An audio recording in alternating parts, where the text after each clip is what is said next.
Aí você tem eventos como o da semana passada, onde nós vimos que houve um jornalista do Intercept que foi na casa do Eduardo Bolsonaro, na mansão do Eduardo Bolsonaro, importunar a família dele. Eu digo mansão do Eduardo Bolsonaro porque eles disseram que foi mansão do Eduardo Bolsonaro. Eu já tive na casa do Eduardo. O Eduardo mora numa casa de classe média no Texas, alugada. Mas tem que ser reportada. O negócio botaram assim: vida de resort, porque tem uma piscina. Como se fosse uma mansão de um super rico. Bom, se você for comparar realmente com a casa das comunidades, das pessoas que vivem em comunidades dominadas pelo PCC, que paga as contas do Intercept, realmente é uma mansão. Mas para a vida aqui americana, graças a Deus, esse é um país desenvolvido, é uma casa de classe média, é um American Dream. No mês passado, eu tenho mais de um mês que eu não vou na casa do Eduardo. No mês passado não tinha móvel direito na casa do cara. Aí o jornalista foi na casa do Eduardo importunar a família dele sem nenhuma necessidade. Nenhuma necessidade de tocar a campainha naquele momento, de falar com a esposa do cara, expor a filha do cara. É uma casa na rua. O Eduardo é maluco. Né? A casa dele é uma casa na rua, sem portão, não está dentro de condomínio nenhum, uma casa na rua mesmo. E o sujeito foi lá tocar a campainha com a mulher sozinha em casa, com os 2 filhos pequenos. Eu falei que se viesse tocar na minha mansão, que aliás é muito maior do que a do Eduardo, de acordo com a Intercept, essa aí, por exemplo, é a minha casa, minha mansão, meu castelo, né? Eu acho que é apropriado, inclusive. Se o Eduardo tem uma mansão, eu tenho um castelo.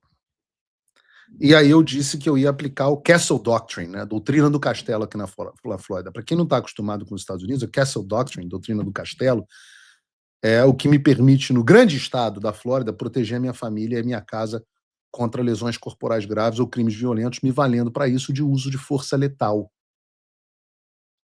Se eu tiver o que a doutrina chama de medo razoável de perigo iminente, se outra pessoa estiver invadindo e a minha casa tem sinal de no trespass, que você não deve cruzar a minha propriedade, se a pessoa, então, entrar na minha propriedade é porque ela está invadindo a minha propriedade ou invadindo a minha casa, eu posso, segundo a Castle Doctrine, neutralizar essa ameaça. E você pode achar um exagero, mas por que eu digo isso? Porque eu sei com quem que a gente está lidando. Vocês sabem quem que é o tal do jornalista contratado pelo Intercept para ir até a casa do Eduardo Bolsonaro para falar com a mulher dele enquanto ela estava sozinha em casa com os filhos? Acho que a GG deve ter uns 4 anos, o Kiki deve ter uns 2. Se você não sabe quem é o jornalista, eu mostro para vocês. Esse aí, é esse sujeito aqui. Bota na tela para mim, Gabriel. É o Steven Monacelli, que, segundo o jornal Dallas Express, já foi acusado de assédio racista e violência doméstica. Esse também é o sujeito que fez uma publicação no X dizendo que tinha adquirido um novo microfone para entrevistas. Talvez uma entrevista que era uma pistola e munições. Esse tipo de entrevista que ele ia fazer lá na casa do Eduardo Bolsonaro. E aí vem palpiteiro querer falar de lei da Flórida, dizendo que eu não posso usar de força letal contra um sujeito desse. É nem que abrir a boca para falar de tudo. É o sujeito que posta fotos vestido como guerrilheiro cubano, fazendo apologia a assassinos como Che Guevara e Fidel Castro. É o sujeito que, depois de postar essa foto, falando do seu novo microfone para entrevistas, que era uma pistola municiada, posta uma foto como? Com esse microfone maravilhoso, no X. Então, vamos ser claro, só para deixar claro aqui. Se pessoas como essas, se pessoas como esse jornalista que sugeriu no X que ia tirar ou matar pessoas sob disfarce de jornalista vier à minha casa, eu não vou me furtar em proteger a minha família caso eu entenda que é uma ameaça. Nós sabemos contra o que nós estamos lutando. Flávio Bolsonaro precisa sim ser protegido.